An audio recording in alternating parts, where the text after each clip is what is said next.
Buen día, señor fiscal general. Acá estamos. Buenos días. Varios de los senadores presentes y otros virtualmente. Quisiera concederle el uso de la palabra al senador Roy Barreras, quien es el ponente y quien le va a dar a conocer a usted las inquietudes que han surgido en este proyecto y las modificaciones que se han planteado para conocer su opinión, que nos parece de la mayor importancia. Solo quisiera decirle que hay una inquietud por establecer un requisito más fuerte que el de la duda probable. Se habla de una verdad y obviamente en ese sentido usted, que dirige el ente acusador, podrá decirnos si eso facilita, no facilita, si lo considera conveniente o inconveniente, advirtiéndole que ya sobre el artículo segundo hay una proposición para eliminar el contenido y otra del senador Roy, que le concedo el uso de la palabra para que le comente a usted las inquietudes. Gracias. Muchas gracias, señor presidente. Un saludo especial y afectuoso al señor fiscal general. Como expliqué a los internautas, ayer estamos a más de 2 metros y con las vacunas respectivas podemos retirarnos el tapabocas. Gracias además por la celeridad con que el señor fiscal ha respondido a esta invitación frente a este proyecto de ley del que me ha correspondido hacer ponencia. Voy a hacer un brevísimo resumen porque todos tenemos el mayor interés de escuchar la opinión del señor fiscal, que seguramente con sus asesores ha conocido el proyecto. El brevísimo resumen, apreciado fiscal, tiene que ver con las preguntas e inquietudes de mis colegas senadores expresadas en la sesión del día de ayer y hoy, que el senador Barón ha resumido, digamos, en 2 elementos gruesos. El primero al que él se refería, y es que la densidad del proyecto, que solo tiene 4 artículos, se concreta particularmente en el artículo 4, que lo que hace es crear una matriz de colaboración con unos criterios específicos que garanticen los derechos de las víctimas,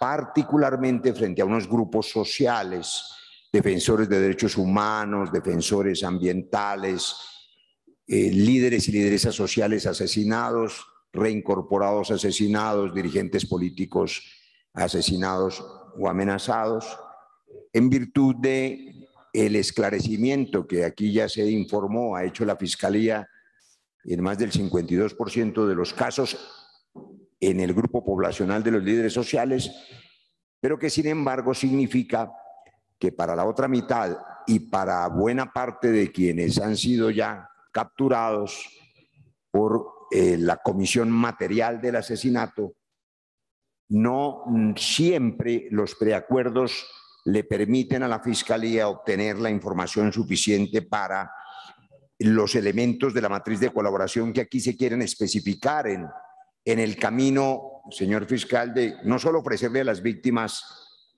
mayores garantías, sino también de mandarle al país, que es lo que yo quisiera compartirle y compartirles a los compañeros, un mensaje a propósito de la matanza que no para, del asesinato de los líderes, del joven asesinado hace 24, 36 horas en Popayán, que hizo referencia el senador Luis Fernando Velasco, los líderes asesinados anteayer también en el norte de Santander. En fin, el mensaje a los colombianos de que esta comisión primera y el fiscal general de la Nación, que nos honra hoy con su acompañamiento, estamos respondiendo a la angustia de que la matanza no para, garantizando en esta matriz que quien ha sido capturado o señalado como autor material y pretende el beneficio de un preacuerdo o incluso de un principio de oportunidad, pueda, numeral 1, garantizar la colaboración para la desarticulación o disminución de esos grupos armados organizados. 2, colaborar con la investigación a partir de los móviles, coautores y partícipes.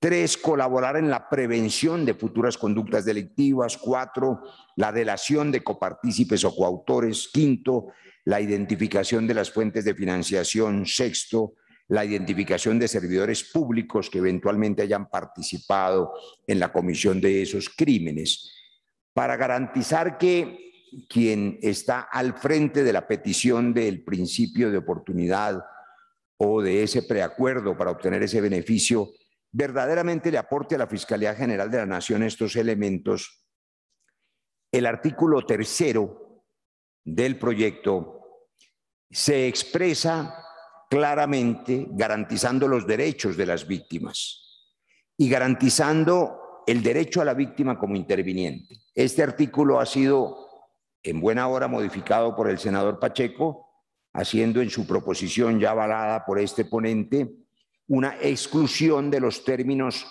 que han sido recogidos en la justicia transicional, y me refiero a verdad, justicia, la no repetición y la reparación, no porque no apliquen en el derecho universal, sino porque no queremos generar la confusión en esta especie de mezcla de jurisdicciones, y como bien dijo el senador Pacheco en su proposición, basta con que el artículo mencione la garantía a las víctimas como intervinientes en los procesos. De hecho, ya las víctimas hoy pueden intervenir, solamente que el artículo precisa ese derecho a propósito de desarrollar una sentencia, entre varias, la sentencia C-133 de 2012 y las sentencias que tienen que ver en otros proyectos de ley ya declarados exequibles con la participación de las víctimas, particularmente, no en todo el Código de Procedimiento Penal,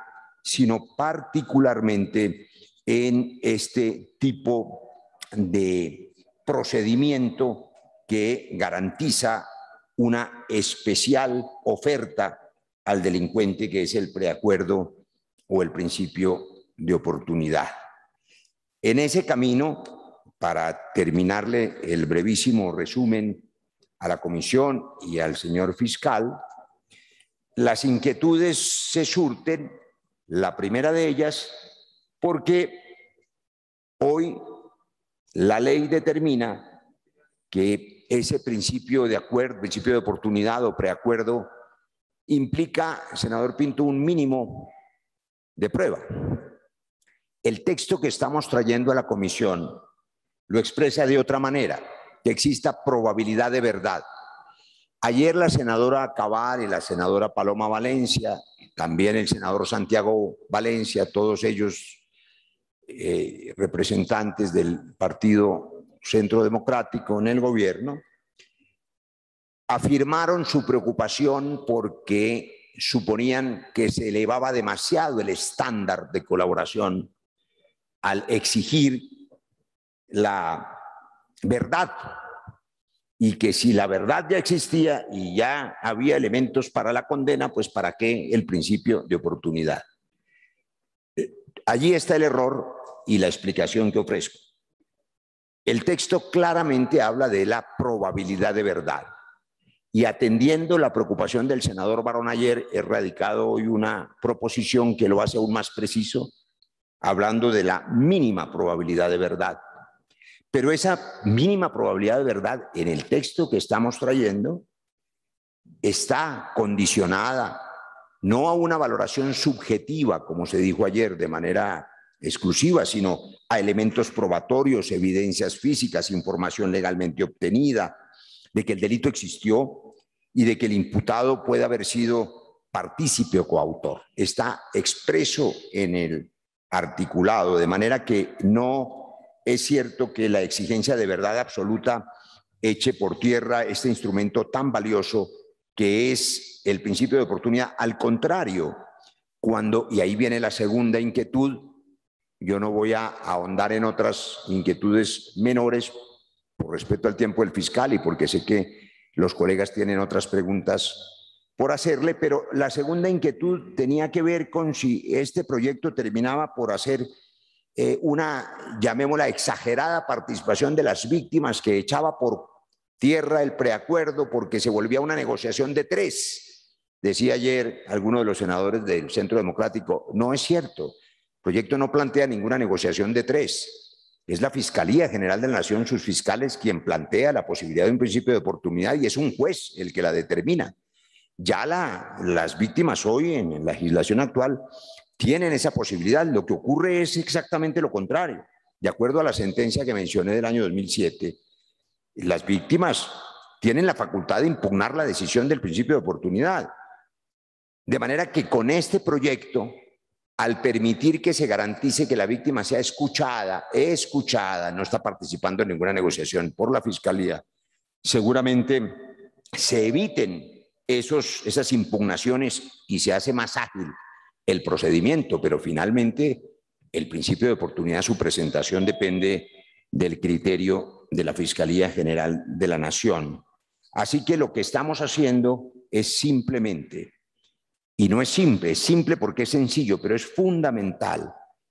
Primero, garantizándole a las víctimas que el asesinato de estos grupos poblacionales cuya matanza no para, defensores de derechos humanos, defensores ambientales, líderes y líderes sociales, reincorporados, líderes políticos, van a, con este articulado, los señores senadores y senadoras, ofrecerle a la Fiscalía General y a la justicia colombiana mejores instrumentos para garantizar que el autor material del crimen verdaderamente aporte para que se esclarezca en su totalidad las complicidades, financiadores y autores intelectuales. Y lo segundo que ofrece este proyecto, ya lo dije, pero lo quiero mencionar, es un mensaje, señor presidente, senador Barón, a la sociedad colombiana, que nosotros no estamos indolentes frente a la matanza, que no cerramos los ojos, que no nos limitamos a un clic en las redes sociales con este desangre permanente, sino que estamos actuando como es nuestro deber para ayudarle a los operadores judiciales a poder capturar con mayor eficacia y desvertebrar estas organizaciones. Una mención de la última observación que había hecho el senador Santiago Valencia, de forma, él dijo que había un error de redacción en el proyecto al referirnos en uno de los parágrafos al delito investigado. No, senador Santiago, no es un error de redacción. La expresión delito investigado está en el Código de Procedimiento Penal en muchos lugares, entre otros en el artículo 220, 221, 223, en otros temas que tienen que ver con registro, allanamiento, respaldo probatorio, en fin. Si su señoría, el senador Santiago, lo quiere revisar, de manera que es válida la expresión de delito investigado en este contexto. Con ese resumen de las preocupaciones de los senadores y de las aclaraciones que el ponente ha estado dispuesto a hacer, que incluyen ya la aceptación de las proposiciones del senador Pacheco y también del senador Barón, su idea convertida en proposición, dejo con esta última sugerencia al criterio de la presidencia de la comisión. Para que el proyecto avance y este mensaje sea positivo, después de oír las opiniones doctas del señor fiscal, sugeriría, en lo planteo de una vez, que el señor presidente ordene que la ponencia para el siguiente debate sea colectiva, de manera que la redacción pueda recoger las inquietudes que nos plantea el señor fiscal, si alguna de ellas nos es planteada, y con el senador Pinto, con el senador Pacheco, con quienes, y el senador Temístocles, que son expertos juristas, podamos elaborar la ponencia para el siguiente debate recogiendo todas las inquietudes y sobre todo las precisiones que quiera ofrecernos el señor fiscal general de la Nación. Muchas gracias, senador Roy Barreras. Senador Pinto, sus preguntas muy concretas, por favor. Gracias, presidente. Y con el saludo cordial al señor fiscal que nos va a acompañar en la sesión de hoy. Y aprovechando la presencia del señor fiscal, senador Roy tocó algunos temas. Yo, una breve precisión de 15 segundos para decir que el proyecto, bajo la explicación y la intención, pues yo quiero acompañarlo, digamos. Y el título del proyecto es donde está el mensaje que usted se refiere.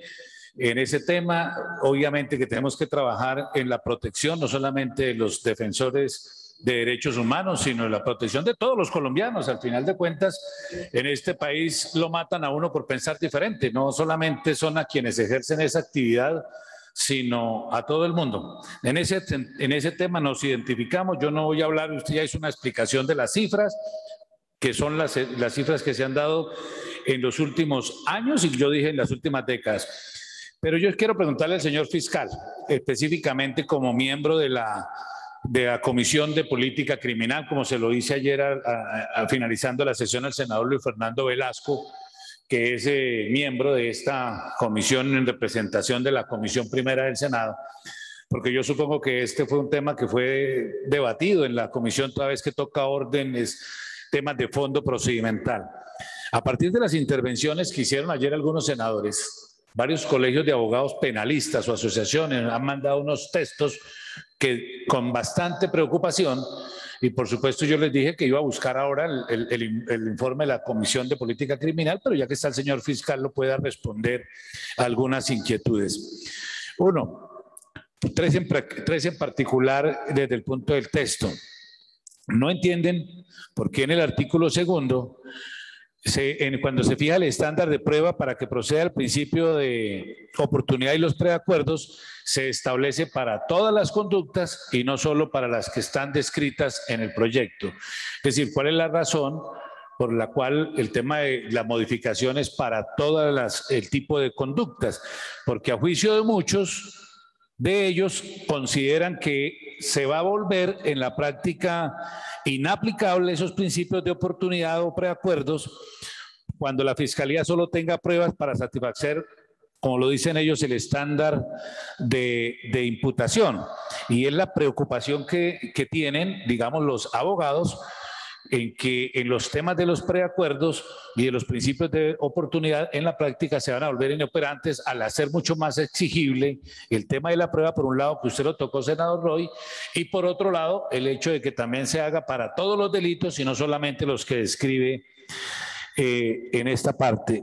El otro tema que también algo tocó, senador Roy, y que ayer lo plantearon, es efectivamente en lo que tiene que ver con la intervención de las víctimas en los procesos que hoy lo hacen precisamente ante el juez. Y el proyecto lo trae ahora para que también intervenga en la negociación cuando el titular de la acción es exactamente la Fiscalía. No se entiende cómo las víctimas también tengan que entrar dentro del proceso de la negociación que hoy no se hace, sino que se hace ante el juez. Es decir, cambiaría todo el concepto de los acuerdos, de los preacuerdos y el principio de oportunidad sobre la base de la negociación, en la medida en que si no hay negociación en ese instante, también con la participación de las víctimas, pues por supuesto tampoco va a haber preacuerdo o tampoco pueden ser beneficiarios del principio de oportunidad. Es una preocupación más de, digamos, de los abogados penalistas que intervienen y tienen la experiencia procesal en torno a esto, senador Roy, y yo pues hago el tema. Cuando hicimos la reforma a la justicia, muchos de ellos se reunieron con nosotros para este tema y por supuesto ahora nos están mandando las inquietudes. Ahora que el fiscal pues nos puede dar su concepto de fondo jurídico en lo penal y por supuesto para conocer también, senador Luis Fernando Velasco, lo que ustedes trataron en este tema, en el concepto de la Comisión de Política Criminal, que supongo, porque pues lo iba a pedir ahorita al secretario, pero más tarde lo haré para determinar y mirarlo. Aprovechemos la presencia del señor fiscal en el tiempo que nos está dedicando, señor presidente, para ver si el señor fiscal puede absolvernos las inquietudes que han sido planteadas por varios senadores. Muchas gracias y saludo nuevamente al señor fiscal general de la Nación. Buenos días, señor fiscal. Muchas gracias por acompañarnos el día de hoy. Le concedemos el uso de la palabra para que usted nos dé su opinión sobre estos temas que han sido puestos en consideración por el ponente y por el senador Miguel Ángel Pinto. La última pregunta que yo haría, y la hago muy rápidamente, es los criterios que establecen para el preacuerdo del artículo 4. ¿Usted los considera los adecuados? Esa sería la única pregunta y le concedo el uso de la palabra, señor fiscal, agradeciéndole su presencia y sus luces en este asunto. Tiene la palabra, señor fiscal. Bueno, un saludo, señor presidente de la comisión, el doctor Germán Barón, y a todos los integrantes de la comisión primera. Un saludo al senador Pinto, al senador Roy Barreras, a la senadora Valencia, al senador Amin, en fin, a todos los que nos están acompañando, senador Santiago Valencia, al senador Julián Gallo, y a la doctora María Fernanda Cabal, bueno, todos los que nos acompañan el día de hoy.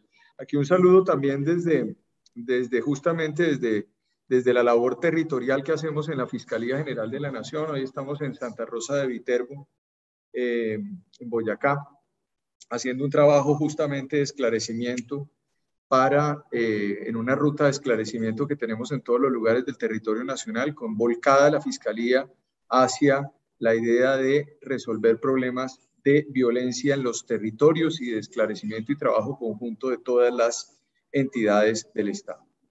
Y ahí yo quisiera hacer, antes de entrar muy rápidamente a absolver las preguntas que se están planteando del proyecto de ley, decir lo siguiente. Yo creo que hay una gran discusión alrededor de lo normativo en algunos aspectos del Código de Procedimiento Penal que tienen además una solución no solamente muchas veces en esas modificaciones que se pretenden hacer, pero yo creo que el país ha estado en mora es de aplicar la justicia que se tiene, es de darle contenido práctico a las normas penales que existen y a las normas de procedimiento, y en articular y realizar un trabajo de volcamiento institucional hacia los territorios.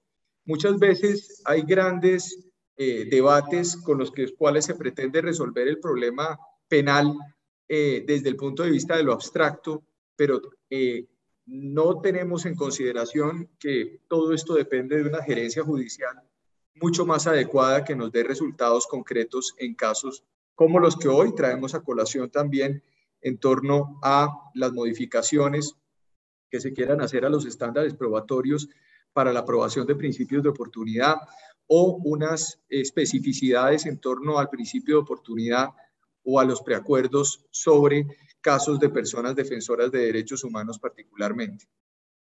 Nosotros, en este caso concreto del acuerdo o del proyecto de ley, tengo que decir lo siguiente, un poco acogiendo la pregunta inicial que hacía el senador Pinto. Este es un proyecto que pasó por el Consejo Superior de Política Criminal. Es un proyecto que fue analizado por el Comité Técnico del Consejo Superior de Política Criminal el pasado 16 de abril del 2021 y se consideró por parte del Consejo que era inconveniente su aprobación y la votación que se dio fue desfavorable de forma unánime por parte de las entidades que hacen parte del Consejo Superior de Política Criminal en su comité técnico, y les voy a explicar las razones por las cuales se plantea esto. En primer lugar, decir que cuando se quiere modificar el estándar, ese estándar de verdad frente a lo existente en el artículo 327 del Código de Procedimiento Penal en torno al mínimo de prueba, pues evidentemente le pone una talanquera al ejercicio del principio de oportunidad, que además ejerce el fiscal general de la Nación en las etapas iniciales del proceso por una razón muy simple, porque el ejercicio del principio de oportunidad y de los preacuerdos tiene sentido justamente para tratar de terminar de forma anticipada el proceso penal. Si nosotros esperamos, como se planteaba, una probabilidad de verdad o una probabilidad mínima de verdad, que también es, y respeto profundamente lo que dice el senador Roy Barreras, pero es un concepto general y es un concepto abstracto que no existe dentro del ordenamiento penal colombiano y nos pondría en el escenario de tener que casi que abandonar o volver inaplicable ese principio de oportunidad, el ejercicio de ese principio de oportunidad, y tendríamos que ir a juicio. Ustedes entenderán que en la ley 906 no existen pruebas, la concepción de prueba como tal se convierte o aparece en el juicio, pero lo que existen son elementos materiales probatorios o evidencia física conforme al mismo artículo 200 del Código de Procedimiento Penal. Entonces, ¿qué es lo que ocurre con esto? Que si la Fiscalía debe mostrar con probabilidad de verdad que el procesado es autor o partícipe de la conducta, solo podría aplicar el principio de oportunidad y celebrar preacuerdos en etapas muy avanzadas del proceso, incluso casi que se nos iría a juicio. Ustedes entenderán además las dificultades que estamos teniendo hoy con todo lo relativo a los aplazamientos de las audiencias, al engorroso caminar que existe también dentro de la parte acusatoria del proceso, que ameritaría, eso sí, una reflexión profunda por parte del Congreso de la República para ver cómo tocamos y cómo podemos ajustar y podemos adelgazar, si se quiere, los procedimientos previos a la etapa de juicio dentro del proceso penal. Estos elementos, si lo hacemos cambiando ese estándar, pues pondríamos en el escenario en que el juez necesitaría evaluar todos los elementos materiales recaudados para determinar el cumplimiento de ese estándar, y de esta forma, cuando presentemos el principio de oportunidad, pues sería rechazado. Habría una especie de mixtura entre el papel que cumple el juez de garantías cuando nosotros legalizamos además o impartimos legalidad a esos principios de oportunidad que se expiden o que se firman por parte mía en la Fiscalía General de la Nación conforme a una facultad constitucional que existe en el artículo 250 de la Constitución, y terminaríamos confundiendo la labor casi del juez de garantías con el juez de conocimiento en el marco del proceso penal. Esta disposición yo creo que desincentivaría el uso de la justicia negociada del principio de oportunidad, no solo en las investigaciones de las afectaciones de los defensores de derechos humanos, sino en todo tipo de conductas penales. Y ahí yo quisiera anotar algo de los defensores de derechos humanos. Como lo sabe el senador Roy Barreras, soy un obsesivo y un defensor de derechos humanos. En ese orden de ideas, lo que hice fue priorizar en la Fiscalía General de la Nación que la unidad de investigación, que además está fortalecida y seguirá fortalecida por ese trabajo que tengo de la mano con el presidente de la JEP, con el doctor Eduardo Cifuentes, con quien estamos articulando incluso un acuerdo que vamos a sellar en los próximos días, justamente para seguir fortaleciendo nuestra labor en el escenario de colaboración armónica que tiene la Fiscalía con la Jurisdicción Especial de Paz, y que tuvo además como explicación para el país la imputación que hoy la Fiscalía va a realizar contra el general Mario Montoya por la comisión de falsos positivos o de delitos de ejecución extrajudicial, 105 casos.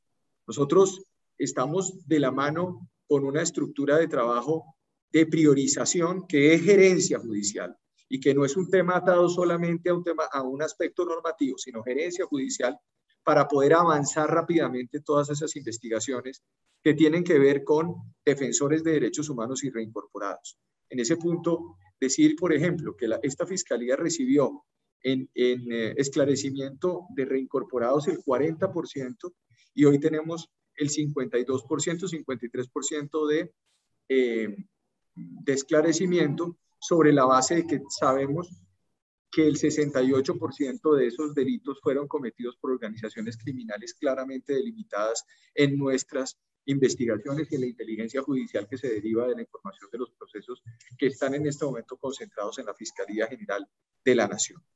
En segundo término, decir, por ejemplo, que frente a los líderes sociales recibimos en un 52% el esclarecimiento, y hoy lo tenemos en un 66%, que es una cifra muy importante y que además tiene que ver no solamente con la comisión del delito por parte del autor material, sino al mismo tiempo con lo que se ha denominado y lo que se denomina por parte de la gente como el autor intelectual en temas penales, el determinador de la conducta que se realizó en esto. Entonces, el primer planteamiento frente a esto es: consideramos que no es necesario este artículo primero, no es necesaria esta modificación y desincentiva el principio de oportunidad, que vuelvo y repito, es fundamental que se produzca en estas etapas y que posteriormente, cuando se otorgue ese principio de oportunidad, se imparte legalidad por parte del juez de garantías de ese principio de oportunidad, también puede fortalecerse la cooperación porque se desencadenan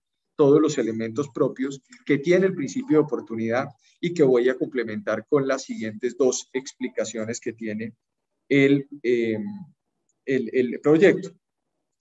En cuanto a la atención de derechos de las víctimas para celebrar el preacuerdo y la inclusión que se hace en la norma, en el artículo 348, en torno a la garantía a las víctimas de los derechos de verdad, justicia y garantías de no repetición, a mí me parece muy importante y nos parece importante y loable que se incluya.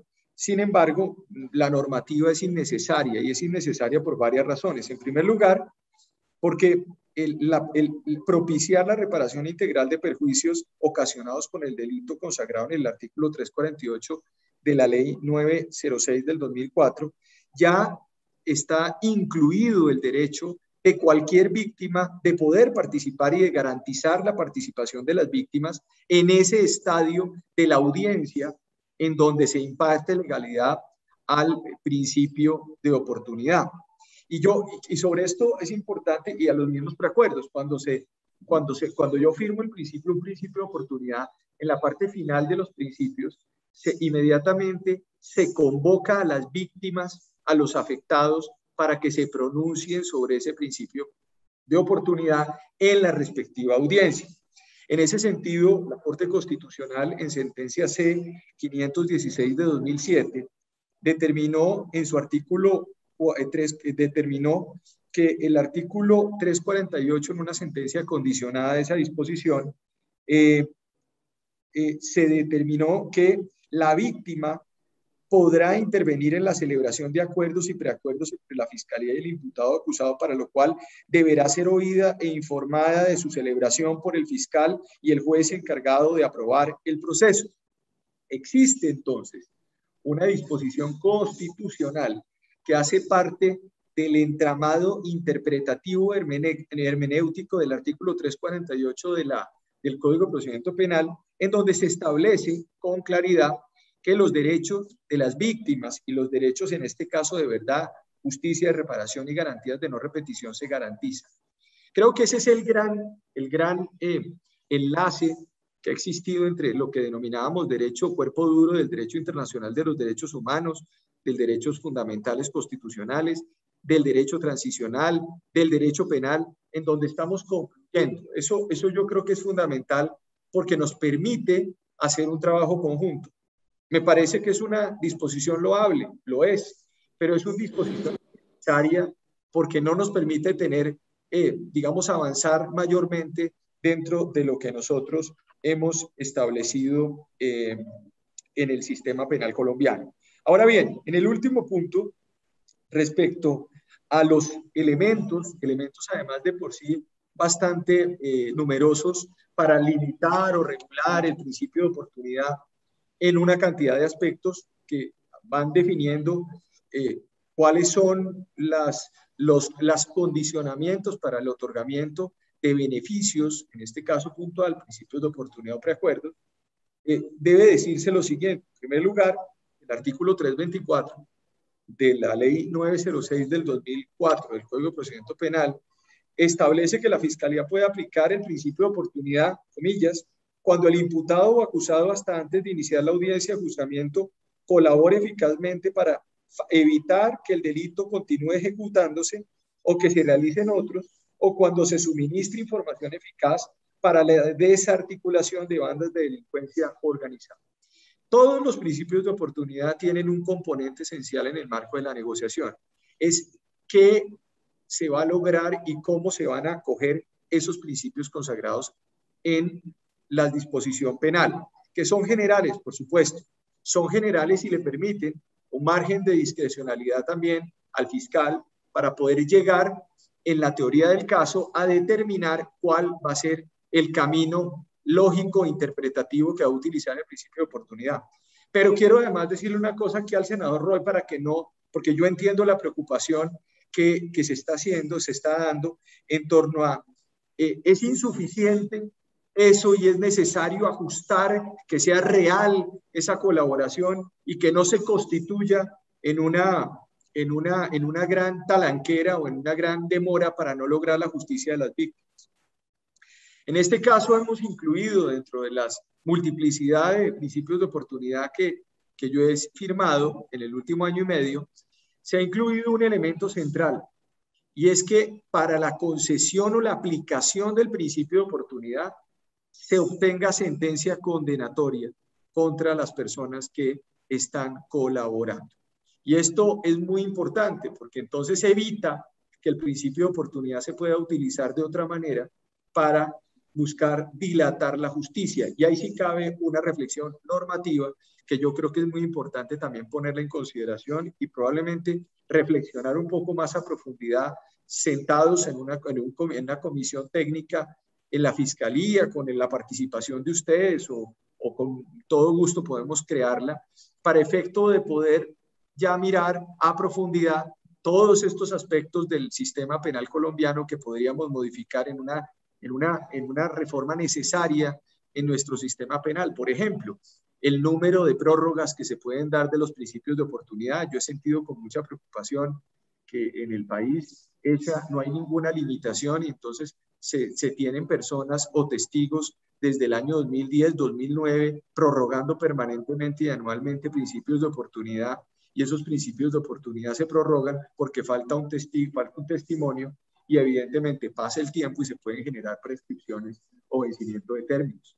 Temas que son, a mi juicio, completamente importantes, que podrían llegar a ser vistos en un análisis a mayor profundidad, no solamente sobre la base de un tema puntual como el que se está viendo hoy, sino sobre la base global de una gran reforma en donde podríamos plantear varios asuntos. Esa inclusión del artículo 324 de la Ley 906 del 2004, pues plantea, a mi juicio, una antinomia en gran parte de los supuestos de hechos que se pretenden regular. En aplicación del principio de oportunidad y ante la omisión del proyecto de ley de establecer una disposición al respecto, debería preferirse la aplicación del principio de oportunidad, por ejemplo, frente a los preacuerdos. Entonces yo creo que es una mejor alternativa que se está teniendo y se tiene por parte de la Fiscalía General de la Nación en este punto. Dentro de la norma se establece a la Fiscalía para otorgar beneficios a personas condenadas por los delitos en contra de defensores de derechos humanos y los demás tipos de víctimas previstos en la norma, los cuales pueden consistir en el otorgamiento de la prisión domiciliaria. Al respecto, es pertinente indicar que la Fiscalía no tiene competencia para determinar el quantum punitivo ni para otorgar beneficios a personas con sentencias condenadas en firme. Por esta razón, el beneficio proyecto entraría en conflicto con la estructura y el funcionamiento actual del sistema penal. En ese sentido, también la norma, por supuesto, yo creo que genera unos lineamientos, incluso puede generar condicionamientos en la manera en que se otorgan digamos, los beneficios por parte de la Fiscalía General de la Nación o en los principios de oportunidad, porque podríamos determinar, o nosotros hoy podemos determinar si los beneficios se dan de forma total o de forma parcial, si hay inmunidad parcial o total, dependiendo del grado de colaboración o del cúmulo de delitos que se hayan realizado por parte de los infractores de la ley penal y que sean objeto de análisis por parte de la Fiscalía General de la Nación. Entonces yo, en principio, diría que me parece que pues, es un proyecto interesante que genera diferentes discusiones, pero me parece que es innecesario en este momento. Creo que necesitamos es pensar de una manera mucho más colectiva un proyecto mucho más integral que pueda abordar no solamente aspectos de lo que podríamos mejorar en el principio de oportunidad o las formas de determinación anticipada del proceso, sino también mirar otros temas como la imposibilidad del aplazamiento de audiencias o el reemplazo en las audiencias de las fiscales, de los apoderados, de los jueces, en temas de connotación de derechos fundamentales, entre ellos el tema de las víctimas, el tema de los defensores de derechos humanos, el tema de los niños, niñas y adolescentes, el mismo tema que estamos de las personas que se beneficiarían por una condición propia de desigualdad histórica que se haya presentado con ellos. Entonces, creo que con eso, presidente, espero haber resuelto algunas de las inquietudes que ustedes plantearon. Para mí, como siempre, es un gran honor y es un gran gusto estar al frente de estas discusiones y, por supuesto, la Fiscalía siempre participará con espíritu democrático en las iniciativas que a bien tenga proponerle al país el Congreso de la República y en este caso la Comisión Primera de Senado. Muchas gracias, honorables senadores. Muchas gracias, señor fiscal, muy amable por sus importantes criterios. Atenderemos esa sugerencia que usted nos hace y entonces formalmente ya buscaremos la manera de sentarnos con usted y oír sus importantes opiniones en el tema de procedimiento. Me está solicitando la palabra el senador Roy, el senador Velasco, el senador Petro, senador Lara. Tiene la palabra senador Roy Barreras. Gracias, señor presidente. Gracias al señor fiscal por acompañarnos unos minutos más. Intervengo, trato de hacerlo muy breve en mi condición de ponente para resaltar algunos elementos. El primero, puramente metodológico. A esta comisión no ha llegado y este ponente no ha sido informado de que exista un concepto negativo del Consejo de Política Criminal desde abril, según nos informa el señor fiscal general. De suerte que este ponente, debo confesar, ha sido sorprendido en la sesión, a pesar de que hemos solicitado ese concepto y vuelto a solicitar ese concepto en agosto. No ha llegado. O no existe, o es distinto. El senador Velasco nos dará alguna claridad, que es miembro de ese consejo, pero me ha sorprendido que exista ese concepto, que por supuesto será o sería un gran insumo. Lo segundo, el señor fiscal general ha dicho varias cosas muy importantes. La primera es un llamado absolutamente sensato a que lo primero que debe hacerse en cualquier sociedad es aplicar la ley que existe y que por supuesto los legisladores en las distintas sociedades donde hay democracia y se permite la deliberación, intentamos mejorar las normas cuando vemos con angustia que las que existen no resuelven los problemas agudos de la sociedad. Y en este caso nada más agudo que la matanza que no para. Entonces, por supuesto que es absolutamente razonable ese primer llamado del señor fiscal a que lo que hay que hacer es aplicar la ley que existe. Y es apenas entendible en la voz del máximo operador judicial, digamos, del fiscal general de la Nación. Entendible en un operador judicial que es quien tiene que aplicar las normas y que, como él ha dicho en muchas ocasiones, no hoy, pero en otras, la Fiscalía General de la Nación siempre debe responder con resultados.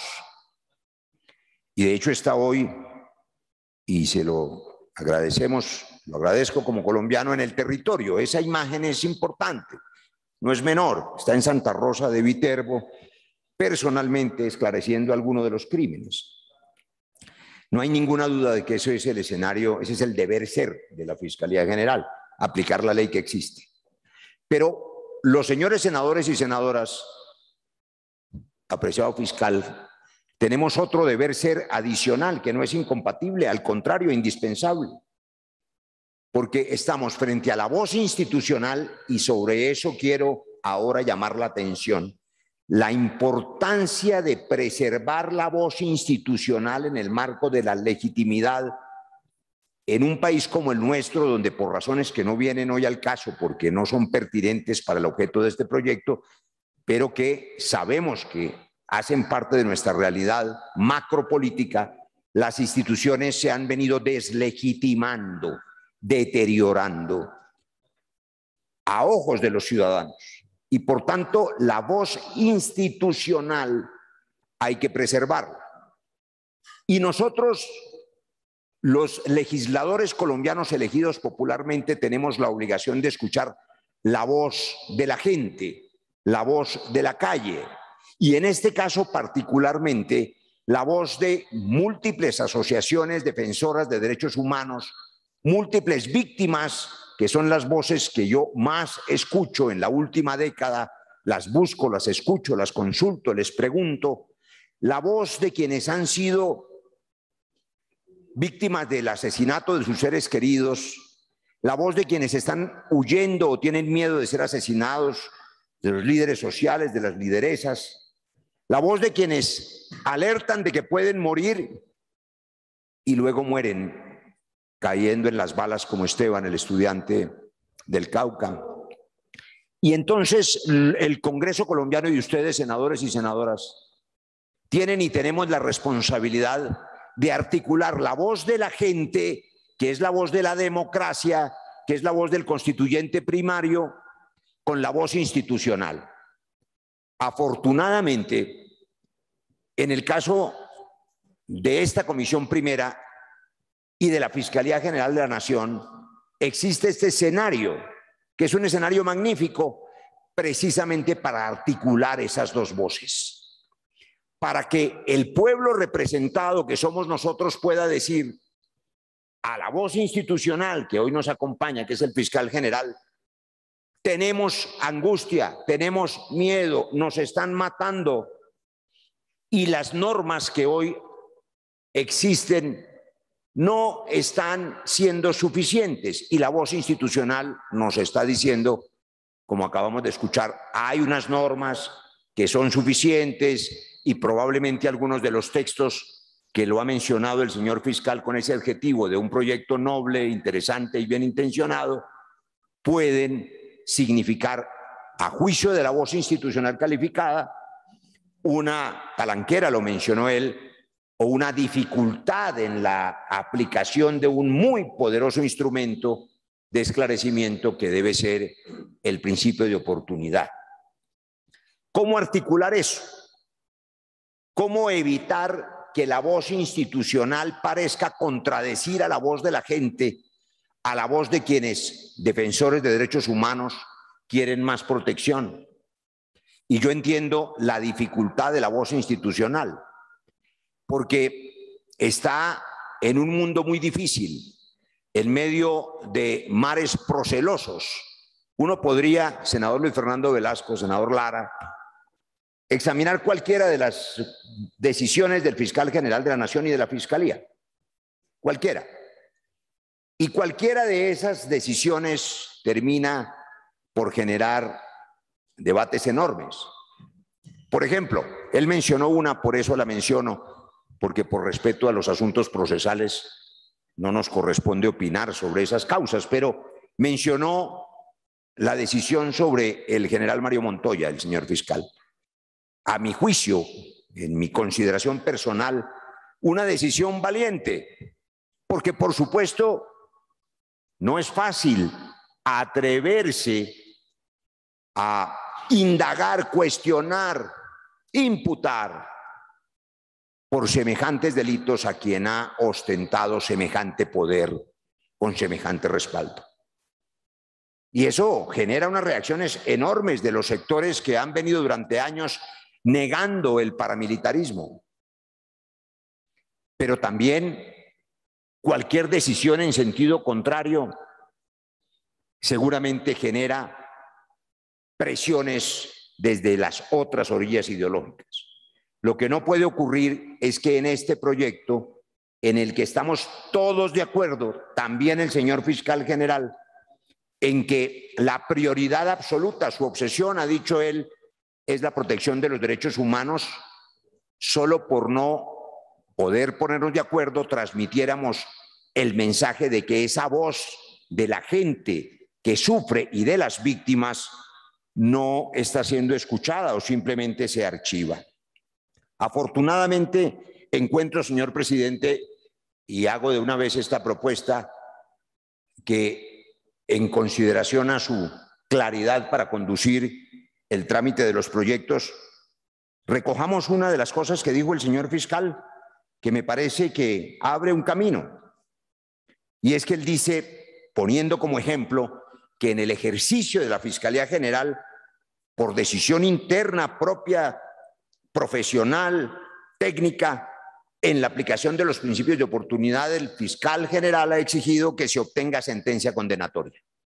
Y ha dicho que ese es un ejemplo de que sí se necesitan ajustes normativos, que sí es necesario ajustar la norma para hacerla más eficaz y que los asesinos de los líderes sociales y de los defensores de derechos humanos y de los firmantes de paz no queden impunes solo entregando la cabeza del sicario, del autor material, sino que verdaderamente podamos desarticular los aparatos de terror sistemáticos que están intentando acallar cualquier voz que es considerada la voz del enemigo, porque es la voz del diferente o del reclamante de tierras, como ocurrió hace unas semanas con el Senador, asesinato. excúseme que lo interrumpa. El señor fiscal debe retirarse y están inscritos varios de los colegas.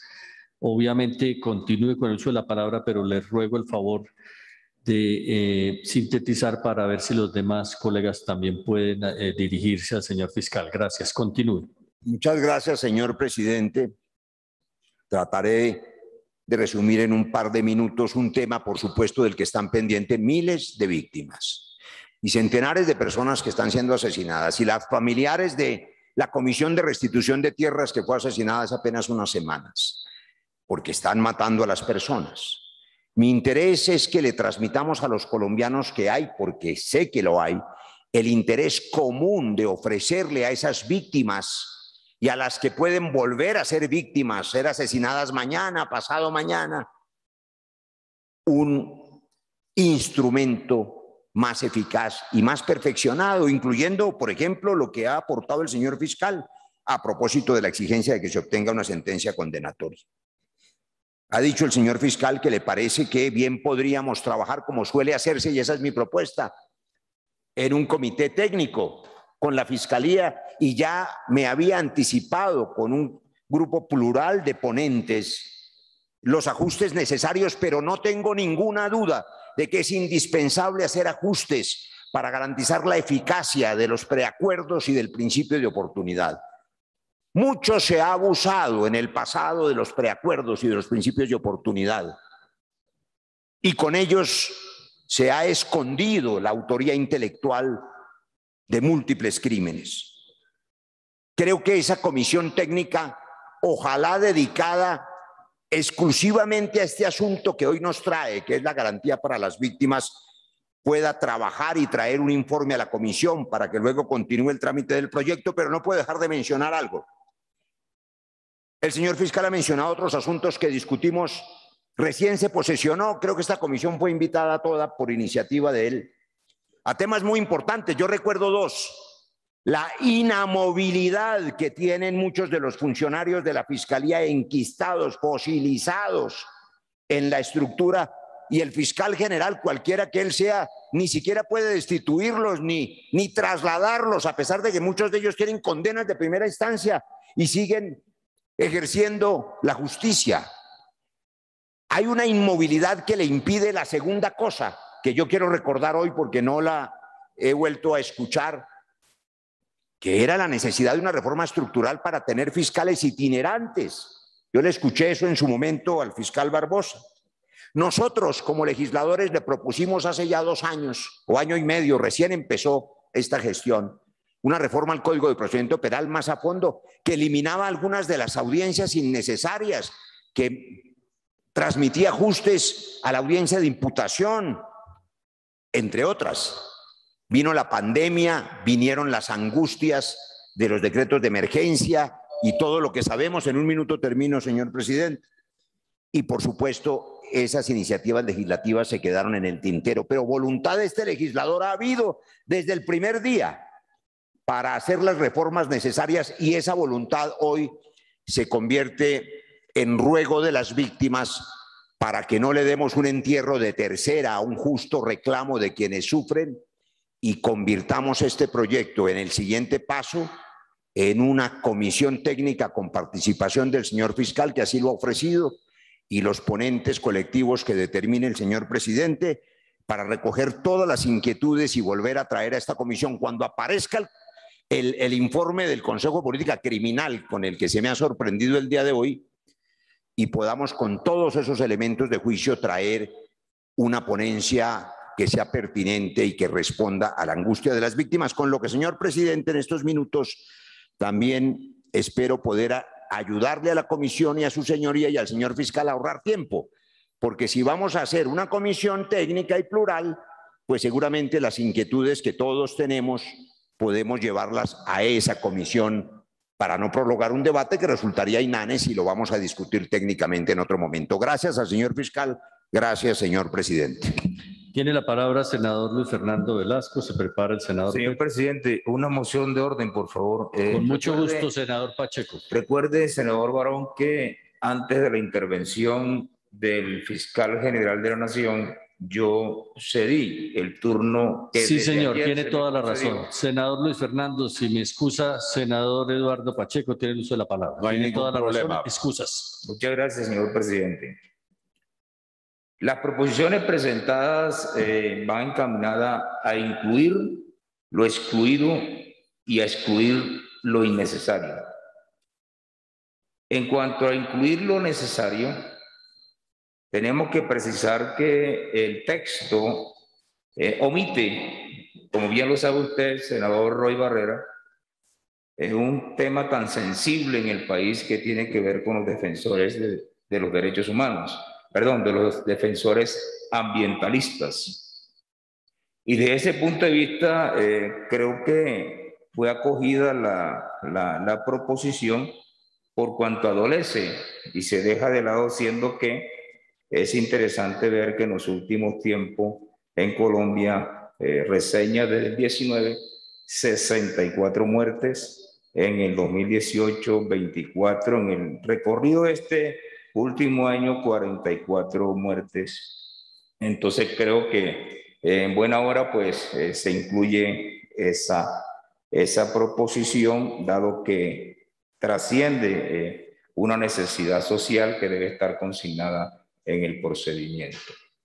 Ahora, excluir lo innecesario. Es que de pronto esa es una proposición que usted de plano la ha querido rechazar, y creo que las voces están reclamando una posición diferente, distinta, y es atinente a excluir lo innecesario. Tiene que ver con el artículo número 2.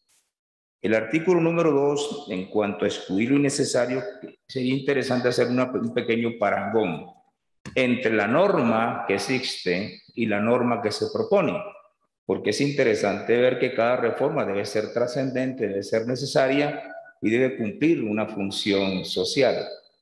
En la norma en la proposición que hay de modificación al artículo 327, para aunar un poquito más a lo aportado por el señor fiscal, usted añade en el segundo inciso, dice, así como las razones que fundamenta su decisión. ¿Eso atinente a qué? Al dicho control que será obligatorio y automático, que se realizará en la audiencia especial, que la víctima y el Ministerio Público deberían intervenir para controvertir. Lo único que añade al artículo 327 es así como las razones que fundamentan su decisión. El soporte que utiliza es un soporte que es sacado de manera muy tangencial de una jurisprudencia de la Corte Constitucional que no da lugar. Ahora, ¿cómo se encuentra la norma respecto a lo que tiene que ver con la terminología jurídica? Dice la norma lo siguiente: la actual, la vigente, la que se piensa modificar con esa pequeña añadidura. Dice, dicho control será obligatorio y automático y se realizará en audiencia especial, en que la víctima y el Ministerio Público podrán controvertir la prueba aducida. Creo que es interesante ver ese término jurídico, aducida por la Fiscalía General de la Nación. Para sustentar la decisión, el juez resolverá de plano. En cuanto tiene que ver con la palabra aducir, que posiblemente de pronto con muy buenas intenciones los que presentaron el proyecto de ley no se dieron cuenta que aducir lleva implícito e integra las razones fundamentales de la decisión. Cuando nosotros vamos al verbo aducir, dice exponer razones, exponer pruebas y argumentos y justificar algo. Así que no veo lo trascendente de la proposición respecto a la modificación, cuando realmente la palabra técnica es aducir. Y creo que en eso sería innecesario que continuara estando dentro de él. Por eso he pedido la eliminación del artículo número 2. Y la segunda, además de lo que acaba de exponer el señor fiscal, ¿cómo se encuentra el texto actual que se pretende modificar? Queda de la siguiente manera, está de la siguiente manera. La aplicación del principio de oportunidad y los preacuerdos de los posibles imputados o acusados y la Fiscalía. Dice, no podrán comprometer la presunción de inocencia y solo procederán si hay un mínimo de prueba que permita inferir. Ahí vamos. Solamente voy a utilizar dos verbos. La primera, aducir, para demostrar la intrascendencia de la propuesta de reforma al artículo 327. Y el segundo, me quiero referir a inferir, que es una palabra también técnica que tiene que ver con los indicios en el proceso penal, que cuando se trata de suprimir, lo que hace es desdibujar el propósito del proyecto. Ahora, ¿qué es inferir? La inferencia razonable, que es propio de los indicios, del análisis indiciario, como grado de aval exigido en la ley procesal. Continúe con el uso de la palabra, senador. Retomo nuevamente. La inferencia, que es un término técnico en el procedimiento, la inferencia razonable como grado de aval exigido en la ley procesal para la formulación de imputación y o solicitud de medida de aseguramiento por parte del fiscal, así como para el decreto de medida de aseguramiento por parte del juez de control de garantías. Se fundamenta en hipótesis o conjeturas, hechos, elementos, juicios y reglas de experiencia. Entonces, nótese para que vea que quien planteó la reforma del artículo 327 incurrió en unas imprecisiones jurídicas que son muy alejadas del procedimiento penal. Por lo tanto, yo reafirmo la solicitud que eliminar el artículo 2 del proyecto de ley, además de tener en cuenta las razones que acaba de esbozar el fiscal general de la Nación, donde sí me identifico con usted. Es necesario y hago una solicitud que más bien se suspenda el curso del debate de este proyecto y se nombre la mesa técnica, donde recojamos en integridad cada una de las proposiciones que ayudarían en última instancia a poder pretender alcanzar el propósito del proyecto de ley. Muchas gracias, señor presidente. Tiene el uso de la palabra el senador Luis Fernando Velasco. Mil gracias, presidente. Saludo a los compañeros, señor fiscal, obviamente. Como estamos en la distancia de vida, el hombre más cercano aquí, compañero, es Roosevelt, no solo en lo físico, sino también veo cada vez un mayor acercamiento político. Entonces procedo a quitarme el tapabocas. Voy a ser muy rápido, presidente, porque creo que aquí estamos encontrando salidas. Primero, compro la idea del señor fiscal. Me parece clave hacer una mesa técnica para acertar en este proyecto. Me preocupa cuando el señor fiscal plantea que el proyecto puede generar antinomias, porque es ni más ni menos pues que aprobar dos normas que se van a contraponer con otras. Y entonces metemos en un lío terrible a los operadores judiciales. Entonces es bueno tratar de encontrarlas. Simplemente hago una primera observación. Usted es un hombre mucho más enterado que yo, obviamente, señor fiscal. Péguele una revisada al concepto del Consejo de Política Criminal. La información que yo tengo, que muy seguramente será errada, porque usted debe tener una mejor información, es que no ha sido aprobado. De hecho, yo no lo tengo. Yo soy miembro del Consejo de Política Criminal. Lo que hay es un borrador que viene con el criterio que usted plantea, pero no ha llegado acá precisamente porque no ha sido aprobada. Es bueno que le pegue una verificada a esa información. Entre otras cosas, es bueno aclarar algo, señor presidente y señor secretario. Roy, una cosa es el informe de política criminal como requisito para aprobar, lo que no significa que la comisión tenga que asumir ese concepto, porque estaríamos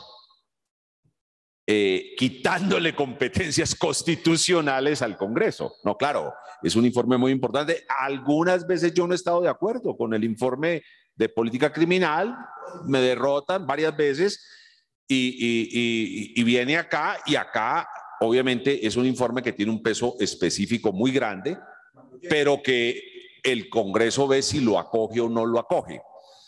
Lo segundo, yo no quiero pasar por alto, estimado Rodrigo y estimado Temístocles, una noticia política demasiado importante que se ha dado en esta comisión, señor presidente.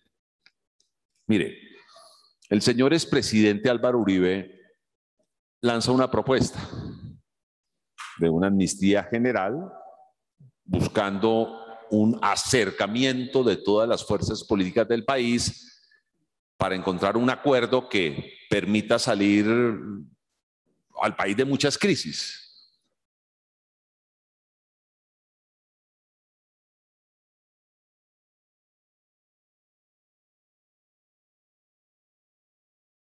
Era evidente pues que una amnistía general frente a la realidad constitucional que tiene el país es muy difícil, porque evidentemente después de las sentencias de la Corte Penal Internacional de la implementación de esa jurisdicción, hay ciertos delitos que no pueden ser amnistiados, lo que no significa que no se pueda debatir ese tema.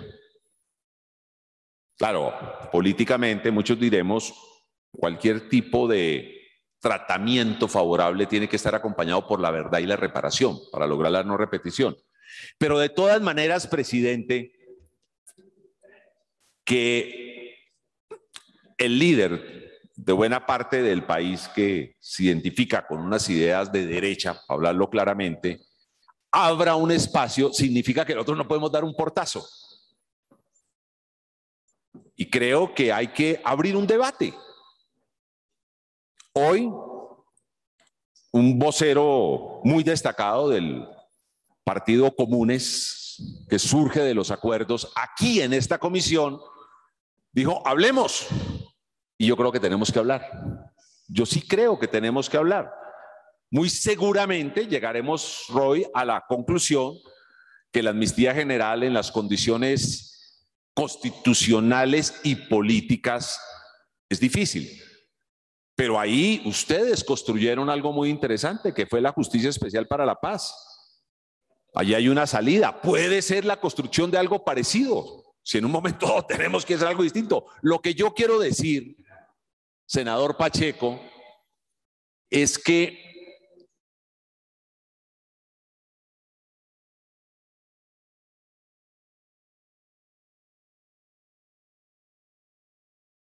con excepción tal vez de algunos trinos que aquí planteé, casi lo destrozan. El debate político en Colombia no.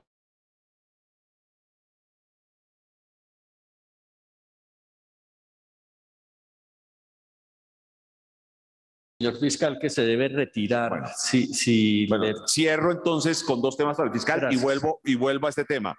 Señor fiscal, rápidamente, ayúdenos con el tema de Popayán. Creo que usted ya está preparando una comisión de altísimo nivel. Yo conté cómo en algún momento, después del asesinato de Gustavo Herrera, un líder muy importante del Cauca, la fiscalía actuó muy rápidamente. En 2 semanas se esclareció el crimen. La ciudad está muy tensionada. Ayer hubo otro hecho de sicariato gravísimo en Popayán. Popayán es una ciudad muy pequeña. Popayán puede ser, Gustavo, la tercera parte de la localidad más grande de Bogotá, incluso menos. La gente no entiende todos estos hechos de inseguridad y allí usted tiene gente muy buena que nos ayude a esclarecer este crimen, porque eso lo necesita la ciudad, lo necesita el Cauca para calmar un poco la tensión que se está viviendo. Ya respecto a su intervención, señor fiscal, yo me remito a esa comisión técnica en donde solicito, senador Germán Barón, ser tenido en cuenta. Simplemente hago esta reflexión, señor fiscal. Cuando se va a dar un principio de oportunidad, aunque esto no está totalmente reglamentado por el Congreso, los penalistas hablan de una verdad periférica. No solo es el testimonio, mucho cuidado. Ese testimonio tiene que estar acompañado por pruebas muy fuertes. Ustedes se imaginan una persona condenada, ya condenada, que sabe cuántos años de prisión va a tener, y que le digan, venga, colabore, sin que le exijan elementos muy fuertes de pruebas. Roy, a mí me tocó dar una pelea muy dura con falsos testigos, muy dura, y eso sería muy delicado. O sea, quienes van en el marco de la filosofía de este proyecto, que a mí me gusta, Roosevelt, a colaborar, máxime si pensamos que pueden estar condenados, tienen que aportar no solo su testimonio, sino tienen que aportar otros elementos probatorios, señor fiscal, muy fuertes para poder hacer la negociación, porque sería gravísimo. Incluso, es cierto, Roosevelt me lo dice, esos elementos deberían ser de todo principio de oportunidad y debemos exigirlo y podemos aprovechar esta mesa técnica para eso. Estamos llegando a una situación muy difícil, señor fiscal. Unos señores a los cuales les descubren sus picardías, terminan con meros testimonios, sin elementos fácticos de prueba más fuertes, creyendo que pueden enlodar a otra gente para salvarse ellos mismos. Entonces, a mí me gusta la mesa técnica que usted propone, no voy a hablar más de elementos técnicos, téngame en cuenta, incluso si va a haber una, con la venia de Roy, que ha trabajado muy bien este proyecto, si va a haber una ponencia plural, téngame en cuenta. Le pido permiso a mis jefes Fabio Amin y el doctor Pinto, porque sí quisiera trabajar este tema y dejo esa observación. Gracias, senador Luis Fernando. Tiene la palabra el senador Gustavo Petro. Gracias, señor presidente. Yo solo quiero referirme a este tema, el principio de oportunidad en concreto, sobre mi propia experiencia en el ejercicio del control político del Senado, del Congreso. Yo realicé algunas, por allá en el año 2010, un debate, una prensa fue de presentación de lo que llamamos el cartel de la contratación de Bogotá, alrededor de temas muy concretos que tenían que ver con la avenida 26 y el desarrollo de una asociación para delinquir que era dirigida desde la máxima instancia administrativa de la ciudad para robar unos dineros públicos. Se usó el principio de oportunidad. Los señores Nule se acogieron, vinieron, estaban fuera del país, vinieron a entrevistarse con el fiscal del caso, que era Pon, creo que se llamaba, Germán Pavó, llegaron a unos acuerdos. La fiscal, senador Gustavo, escúcheme que lo interrumpa. El fiscal, señor fiscal, se va a retirar y quería intervenir, porque tiene un compromiso. Escúcheme, pero no es un tema de tiempo que yo pueda manejar. ¿Y no sería que el fiscal por primera vez me escuchara?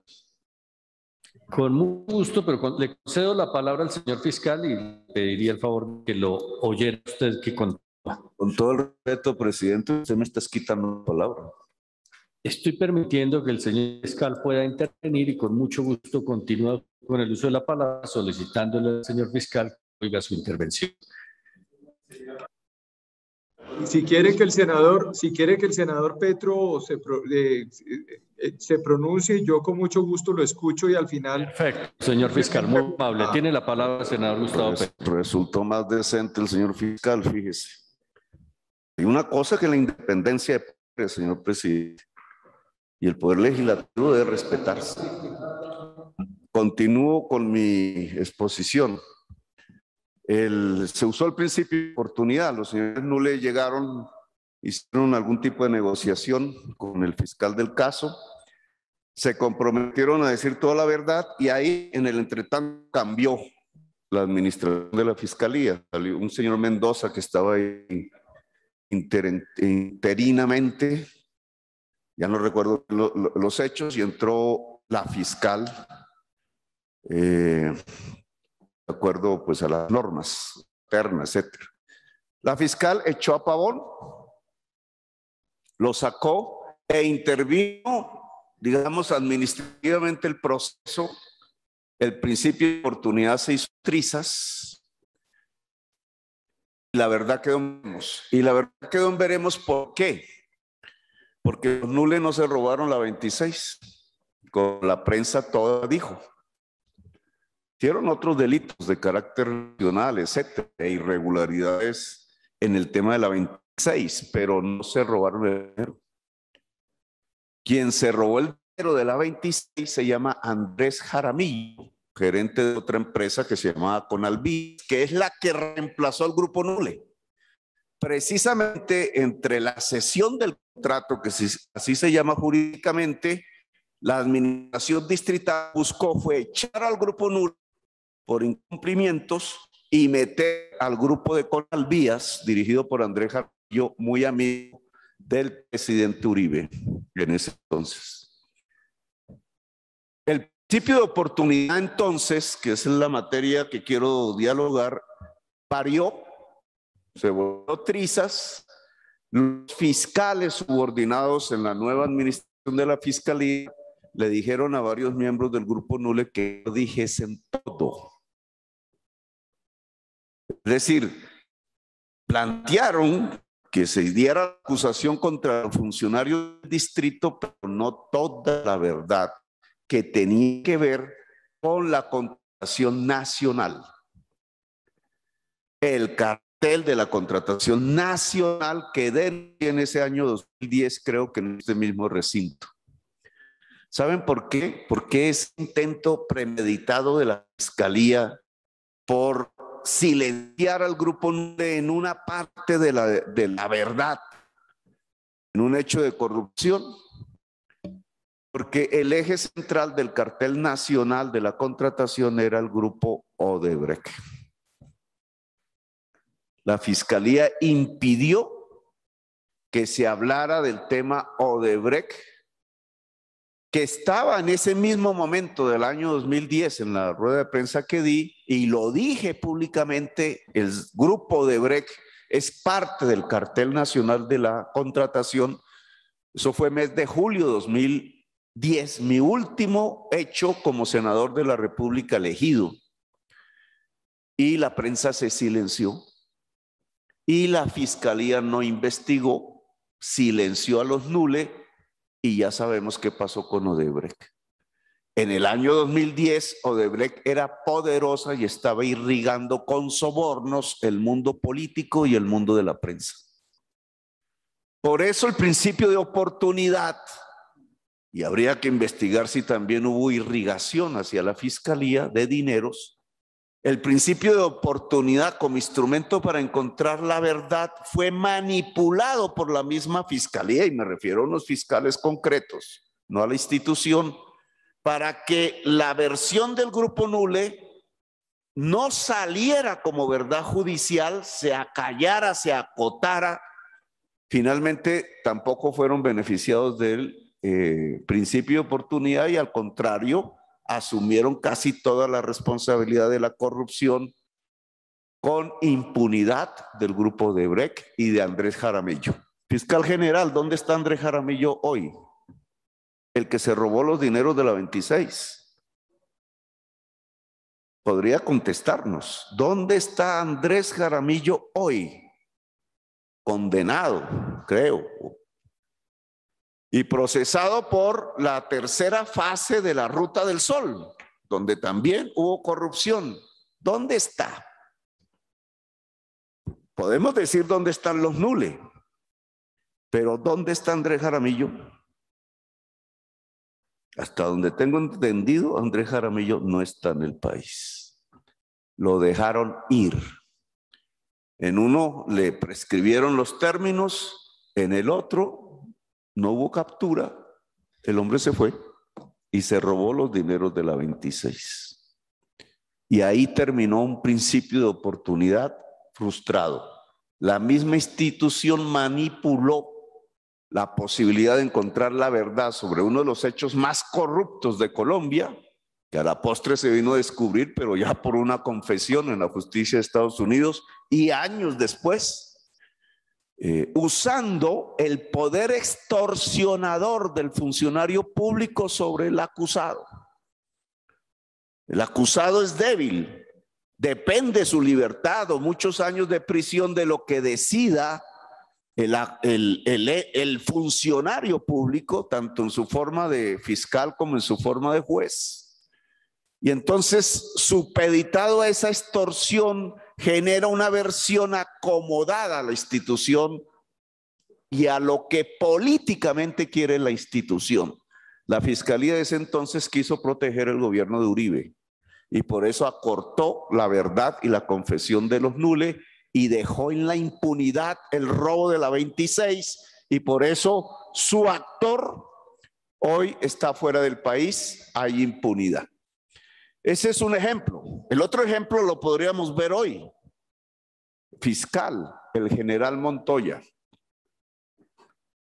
Ya bajo las formas de la justicia transicional, que ya se llamó a la JEP, el general Montoya tiene un derecho como acusado en el marco del conflicto armado, que obviamente un general está en el marco del conflicto armado, ni más faltaba decir que no.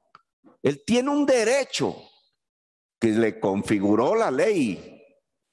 Ese derecho es decir la verdad y recibir unos beneficios jurídicos en la Justicia Especial para la Paz.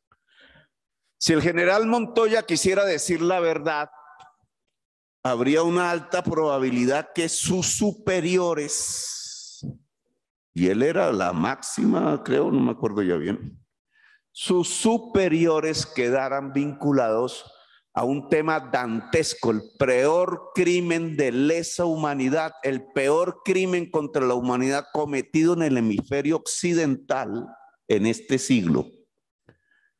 La ejecución sistemática de 6.402 jóvenes. Actividad gubernamental que no se ha suspendido y sigue en este gobierno, porque están matando sistemáticamente más jóvenes en las calles de Colombia. Ese delito, ese crimen contra la humanidad, que es lo peor que se ha cometido en este siglo, tiene uno de sus actores sindicados, el general Montoya, en la Justicia Especial para la Paz.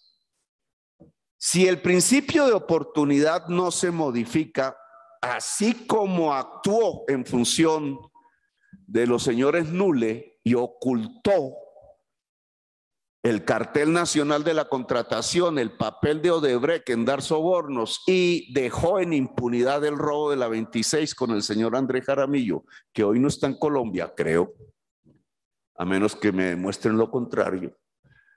¿Por qué no puede suceder dada la vulnerabilidad política que tiene el proceso contra el señor Montoya?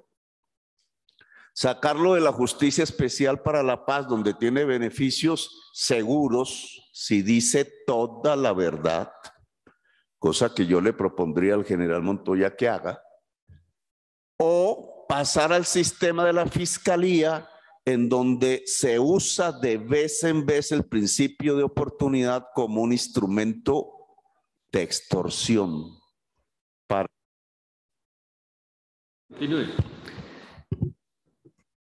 Para búsqueda de objetivos políticos.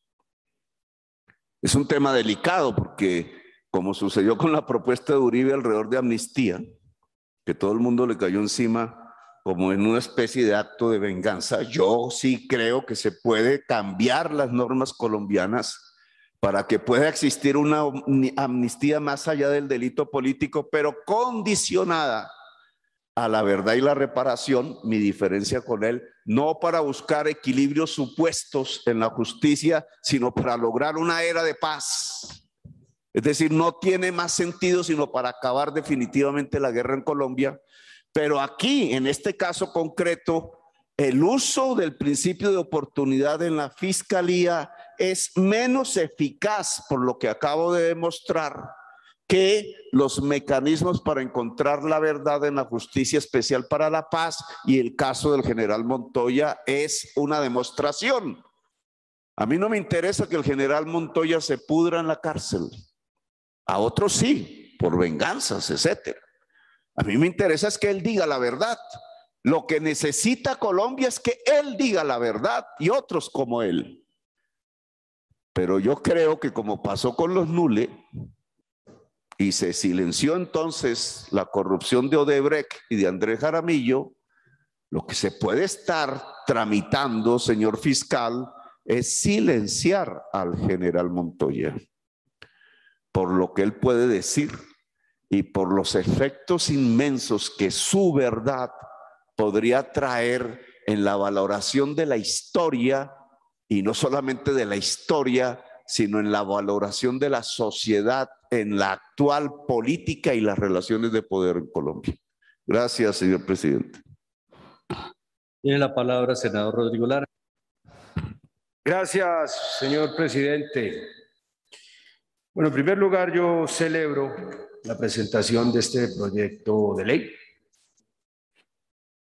porque creo que encuentra una solución óptima en términos jurídicos a uno de los problemas más graves que ocurre hoy en el país, es el asesinato sistemático de los desmovilizados de las FARC. Estamos hablando de 283 asesinatos desde la firma del proceso de paz.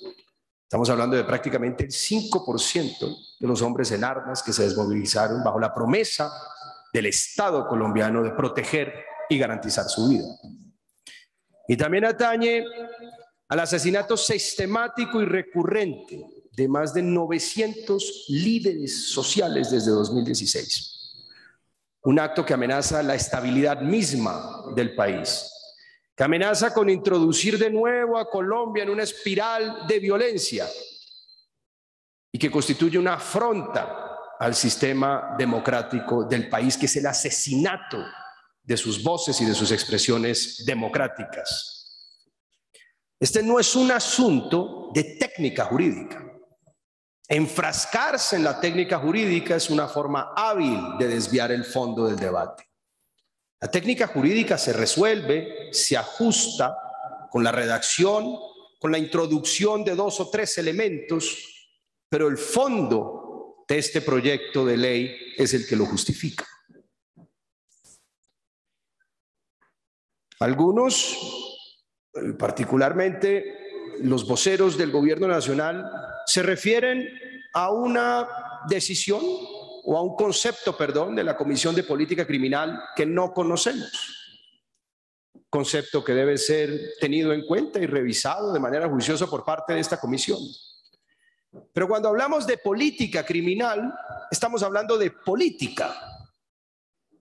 Y el órgano encargado de definir esa política criminal no es la Comisión de Política Criminal, que emite conceptos sobre la pertinencia, sí, pero sobre todo sobre la viabilidad técnica o jurídica de un proyecto. Aquí en el fondo tenemos un asunto meramente político, y es la imperiosa necesidad que tiene el Congreso de la República de enfrentar algo que se parece cada día más a un genocidio político, a la perpetuación de unas formas de violencia fascista que existen en el país desde los años 50 y que desde los años 80, en alianza con el narcotráfico, se han vuelto o se han convertido en una máquina sistemática de violencia y de asesinatos quirúrgicos contra ciertos sectores de la población colombiana. Por otro lado, respecto del concepto de la Comisión de Política Criminal, pareciera que en determinadas circunstancias obliga al gobierno de manera conveniente y en otras simplemente se burla e ignora lo que dice dicha comisión. Recientemente el Congreso de la República aprobamos aquí un proyecto de ley, una ley de la República que busca encontrar un tratamiento penal diferenciado de penas alternativas para las mujeres pobres, cabeza de hogar. ¿Qué pasó con creces el filtro de la Comisión de Política Criminal y que no obstante ello no fue óbice para que el gobierno nacional presentara unas objeciones, absolutamente ridículas sobre la inconstitucionalidad de este proyecto? En segundo lugar, esta ley, aquí radicada en la Comisión Primera del Senado, atañe a la filosofía misma del derecho penal y de los equilibrios necesarios en un sistema penal acusatorio. En teoría, en principio, Un homicidio plenamente probado no debería ser objeto de un principio de oportunidad. Es el más grave de todos los delitos, y más aún si su objetivo es cegar y silenciar a una voz política en representación de sectores de la sociedad colombiana. Solo de manera muy excepcional debe proceder entonces un principio de oportunidad. Y justamente eso es lo que busca este proyecto: establecer condiciones excepcionales para que proceda ese derecho de oportunidad. Establecer circunstancias en donde el derecho de oportunidad se justifique en virtud de los intereses superiores del país, de su estabilidad, del mantenimiento del orden público y de la lucha contra la criminalidad organizada que sacude a muchas regiones del país y violenta la vida de los colombianos.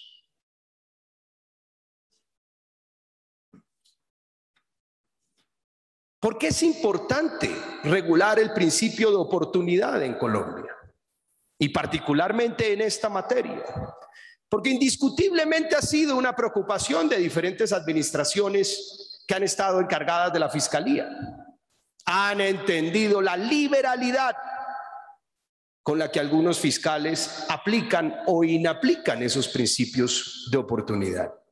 Y cuando estamos hablando de crímenes masivos y sistemáticos, se vuelve muy difícil para cualquier administración poder ejercer esa vigilancia, ese monitoreo sobre las decisiones que toman fiscales, que en teoría no están supeditados a un poder jerárquico por parte del fiscal general.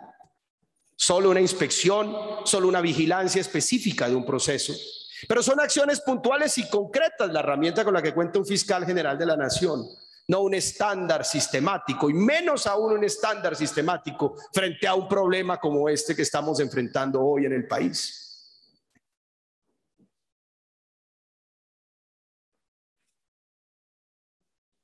En los términos del proceso penal acusatorio, en la práctica del sistema penal acusatorio encontramos básicamente, en primer lugar, una sobrecarga inmensa de trabajo que deben enfrentar los fiscales en todas las regiones y ciudades del país.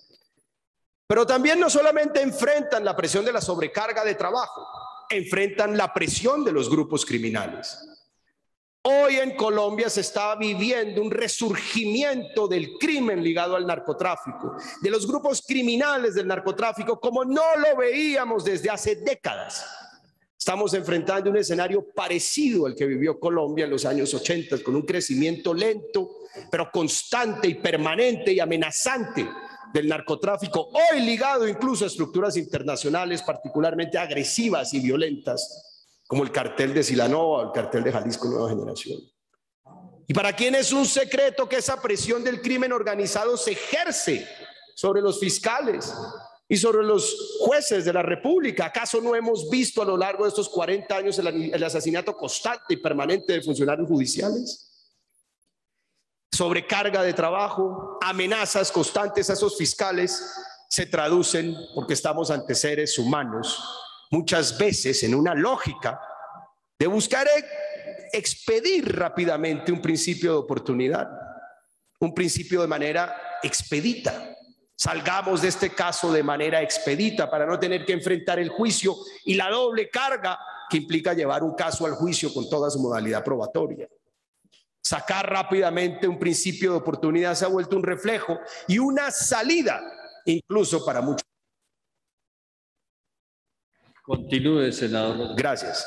Que ven amenazada su vida por parte de estos grupos criminales. Y con esa inmensa libertad con la que cuenta un fiscal para definir ese principio de oportunidad, pues estamos muchas veces sacrificando justamente un principio de oportunidad sustancial y que nos permita desmantelar esas organizaciones del terror y del narcotráfico responsables de estos asesinatos. Este es un problema que no solamente ocurre en Colombia, es un problema propio de los sistemas acusatorios.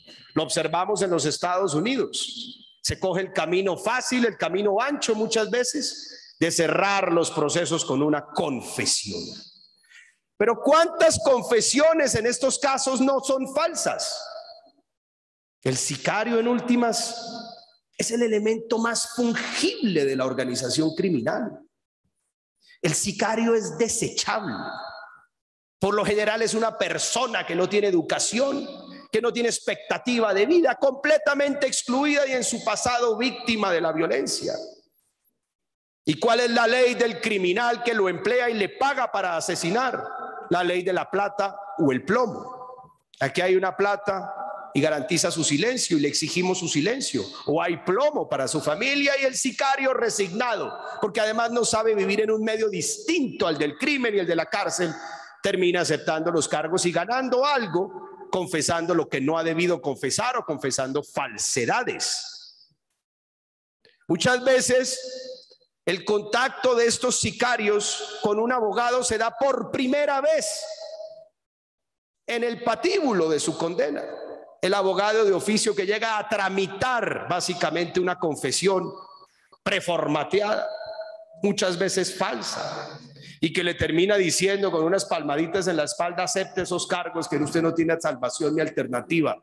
Y no se le ocurra, dirá en su cabeza el sicario, que no se le ocurra involucrar a sus jefes, porque lo que viene es plomo, plomo para él o plomo para su propia familia, o lo asesinan en la cárcel, porque las cárceles de Colombia son un antro del crimen. Son un antro del crimen donde asesinar a otro reo es un deporte que se ejerce todos los días. Yo francamente no entiendo la oposición a este proyecto por parte de algunos sectores políticos aquí representados en la Comisión Primera. Observo una oposición meramente ideológica, porque se trata justamente de investigar y de dilucidar los crímenes de las FARC. Casi que eso despierta un mecanismo automático de oposición al proyecto. Pero también están los líderes ambientales, también están los líderes sociales. Pero si me permiten a los colegas, que pues, de manera muy respetuosa, hacerles la siguiente reflexión a quienes oponen a este proyecto, es que este es el camino en últimas para desmantelar a las grandes organizaciones del narcotráfico. No solamente a los que asesinan a las FARC, donde por supuesto que hay narcotráfico. Pero es que muchas veces los que asesinan a las FARC son los mismos grupos reincidentes de las FARC. Gentil Duarte asesina a muchos desmovilizados de las FARC porque no colaboran con ellos. Lo mismo harán los de Marquetalia, pero lo mismo harán los de los Rastrojos, el Clan del Golfo, los Nevados, el Cartel de Sinaloa y todas esas expresiones del narcotráfico que se han regado como un hormiguero pateado por todo el territorio nacional. ¿Quién se puede oponer a la desmovilización de las grandes organizaciones del narcotráfico? Porque es que la mezcla entre fascismo y narcotráfico es cierta y existe desde hace 40 años. ¿O es que acaso no lo hemos visto? No está ampliamente probado en este país. No se ha revelado en investigaciones, en artículos de prensa. ¿Cómo procede el narcotráfico en el país? ¿Cómo ejerce su control sobre la población? Ejerciendo el terror, asesinando al campesino. Todo actor ilegítimo que pretenda dominar a una población tiene que someterla mediante el terror, mediante el asesinato de sus dirigentes, de sus líderes. ¿Y por qué los asesinan? ¿Por qué se ceban en sus cadáveres? ¿Por qué los descuartizan? Porque solo el terror logra imponer una ley del silencio en el territorio. Solo el terror logra crear esas fronteras invisibles en las comunidades, necesarias para afianzar el negocio del narcotráfico y todas sus caras posibles. Disidentes, GAOs, Clan del Golfo, Oficina de Envigado, todas expresiones criminales dedicadas a un mismo negocio. Esos son los que asesinan a los disidentes de las FARC. Esos son los que asesinan a los líderes sociales. Esos son los que asesinan a los líderes de restitución de tierras. Oponerse a este proyecto es oponerse a la imperiosa necesidad que tiene el Estado colombiano de desmantelar a las grandes organizaciones del narcotráfico responsables de estos crímenes, con sus aliados, por supuesto, que todos conocemos, de la mano negra y del terror. Muchas gracias. Tiene la palabra el senador Temístocles. Me está pidiendo la palabra el señor fiscal. Señor fiscal, tiene usted la palabra. Bueno, muchas gracias, presidente. Presidente, pero le hago la misma petición del senador Petro, porque el señor Petro es exactamente igual a mí. Vamos exactamente igual a mí. Yo voy a una diferencia. La única diferencia es que el experto es Ortega, no hay ninguna más.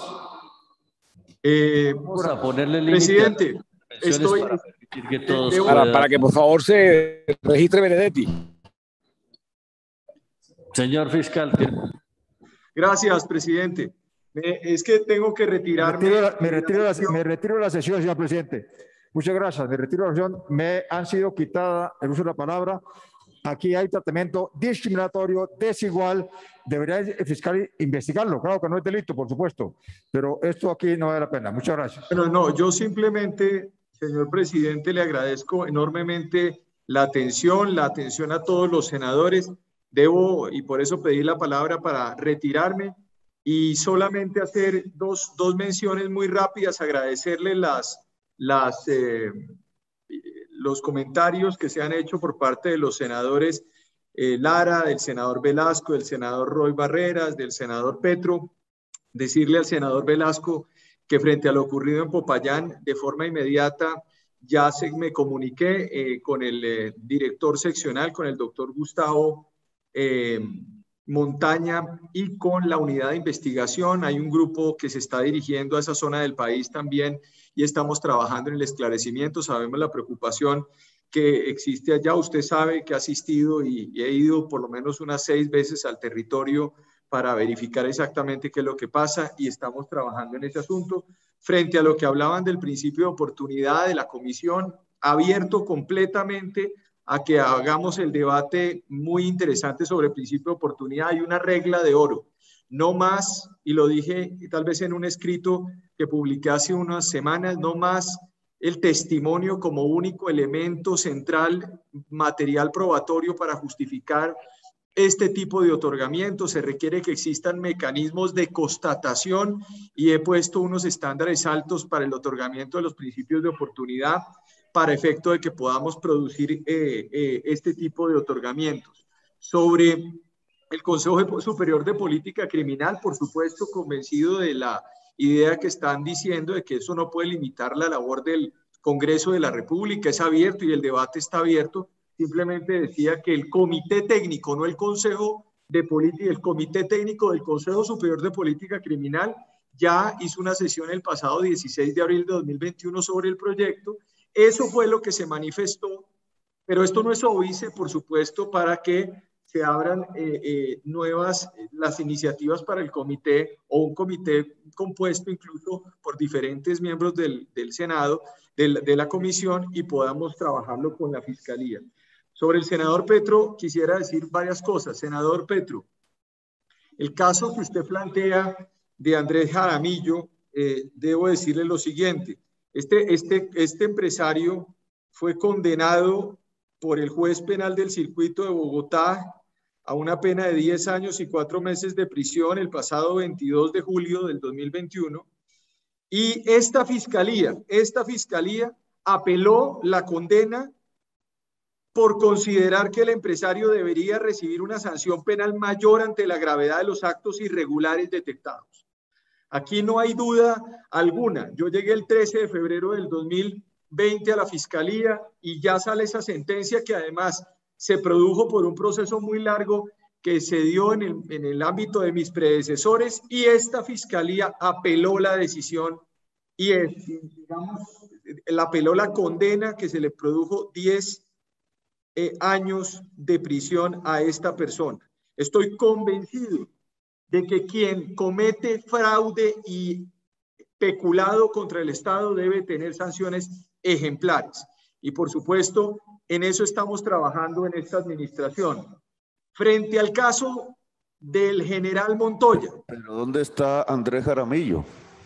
No, es que, senador Petro, nosotros pedimos la condena y la condena se produjo, apelamos la condena. Pero es que usted tiene que entender que el sistema penal colombiano tiene una función por parte de la Fiscalía General de la Nación y otra función por parte de los jueces. Y en este caso está en manos de un juez de ejecución de penas y un juez que permitió la apelación de esa sanción. Esperamos que cuando se produzca ya la confirmación de esa condena, si esa persona no está detenida, por supuesto nosotros utilizaremos todos los medios nacionales y también la circular roja en caso de que esté por fuera del país. Pero en eso quiero decirle con mucha claridad que en el marco de la Fiscalía que yo estoy presidiendo, no vamos a permitir ningún tipo de manipulación ni impunidad por parte ni de ese señor ni de ningún otro que detente cualquier tipo de responsabilidad en los hechos que usted denunció. Frente al caso de Montoya o del general Montoya, yo creo que aquí hay una malinterpretación y yo quiero de una vez por todas aclararla. Nosotros que en la Fiscalía General de la Nación estamos trabajando de la mano con la Jurisdicción Especial de Paz. Nosotros reconocemos la Jurisdicción Especial de Paz. Yo soy un convencido de que la Jurisdicción Especial de Paz es un mecanismo fundamental para haber cerrado el debate alrededor del acuerdo que se firmó en La Habana entre el presidente Juan Manuel Santos y las FARC. El sistema de justicia transicional es un sistema de justicia transicional que debe respetarse en Colombia. Y esa ha sido mi posición, no una posición de hoy, es una posición de siempre. La selección, ¿por qué tienen que someter a los soldados? En ese sentido, parciales. quisiera decir lo siguiente. En el caso del general Montoya, senadora Cámara, apague su sonido, por favor. Va a ser imputado por la Fiscalía General de la Nación y en el marco del acuerdo con la Jurisdicción Especial de Paz, nosotros entregaremos la imputación a la Jurisdicción Especial de Paz para que ellos la utilicen en su resolución de conclusiones y se aceleren los procesos en la Jurisdicción Especial de Paz. Aquí lo que hay es trabajo armónico con la Jurisdicción Especial de Paz en Colombia. No hay ningún tipo de acción de la Fiscalía por entrabar la jurisdicción.